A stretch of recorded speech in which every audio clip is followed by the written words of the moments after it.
October 5th, 1968. Shouts of protest filled the streets of Londonderry, Northern Ireland. The Catholic population, sick of the decades of oppression that they had been subjected to by the dominant Protestant population, held a demonstration in defiance of the oppressions they endured, including unemployment, poor housing, and gerrymandering. The Royal Ulster Constabulary, known as the RUC, confronted marchers on the streets with batons and water cannons in an effort to shut them down. Resistance only grew, civilians fighting back with stones, bricks, and anything else they could. In the forewinds of this seemingly minor uprising, nobody ever dreamed of the far-reaching effects it would leave in its wake. This was the beginning of the Troubles.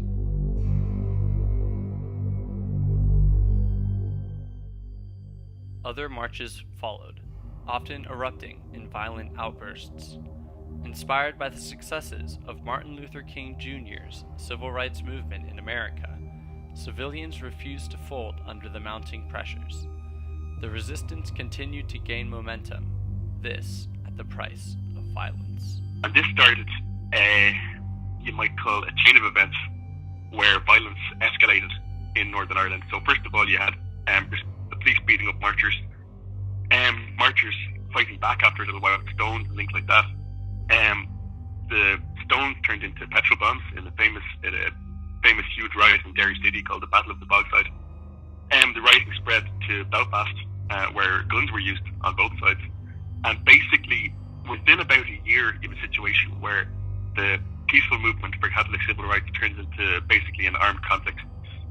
Worried at the RUC's decreasing success at containing the rapidly growing demonstrations, the government in Northern Ireland called on the British military to help settle the matter. In August of 1969, Operation Banner commenced, and the British military set foot in Northern Ireland with orders to assist the weakening RUC in putting down the violent demonstrations and securing peace in the towns of Northern Ireland. Sporadic violence raged for the next year as the British forces continued to smother small demonstrations. However, the most troublesome retaliation no longer came from the marching commoners, as a new opponent quickly rose to prominence, the Provisional Irish Republican Army.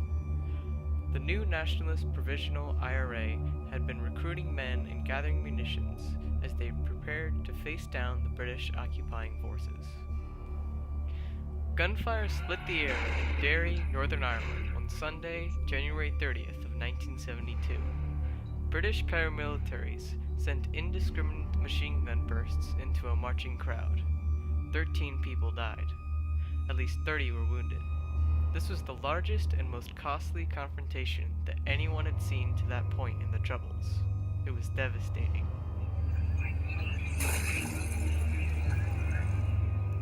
The march was referred to as Bloody Sunday, and the newfound friction between the Nationalist and Unionist parties became nearly tangible. The Bloody Sunday killings set the IRA off in a headlong terror campaign against the British.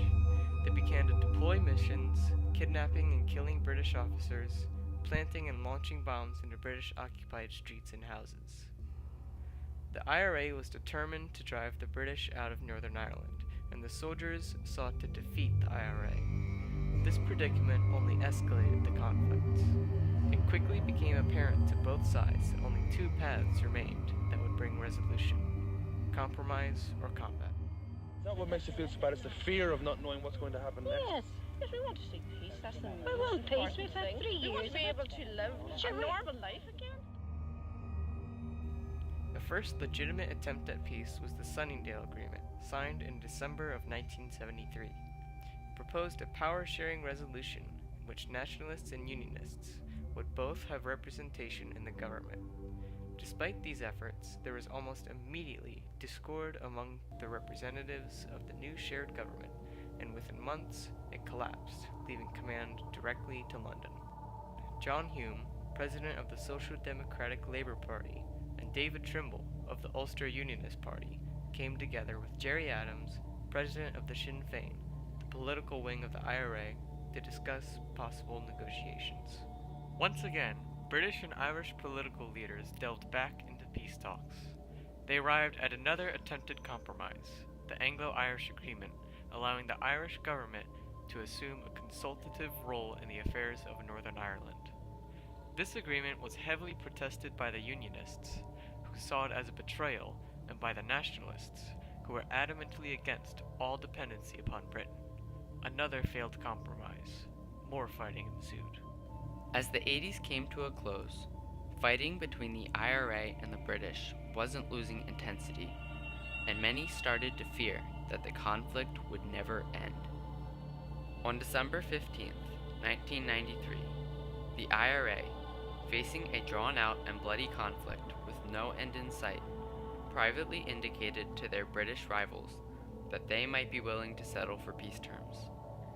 The British responded with the Downing Street Declaration, a statement expressing their willingness to leave Northern Ireland if the people wished it. This opened a door for the IRA to make peace. The IRA took this chance, and on August 31st, 1994, they declared a ceasefire. Unionist paramilitaries declared a ceasefire just a few months later, and by 1996, the first multi-party talks were in full swing between nationalists and unionists. The first draft of the agreement was voted down by the unionist parties. Many wondered if an agreement would ever be reached. This failure prompted the British Prime Minister Tony Blair and the Irish Taoiseach Bertie Ahern to further engage in the talks. After 2 years of intense debate and compromise, the parties held their breaths. Peace, war, and perhaps the fate of a nation lay in the balance. A wave of relief flooded Northern Ireland on the spring afternoon of April 10, 1998, as Prime Minister Tony Blair and Taoiseach Bertie Ahern signed the agreement that evening at 5:30 p.m. Now at last, after more than 30 years of suppression, hatred, and bloodshed, the dissension between Catholics and Protestants and the friction between the IRA and the British forces would be alleviated. Eyes fixated on rebuilding a united government and a peaceful society, Ireland was ready for a new beginning. Even in the early 90s, most people believed that this conflict would kind of linger on forever. You know, it would be a permanent part of life in Northern Ireland. So my memory is that the Republic of Northern Ireland really greeted with a great deal of relief, even joy, you know, that it meant that the troubles were over.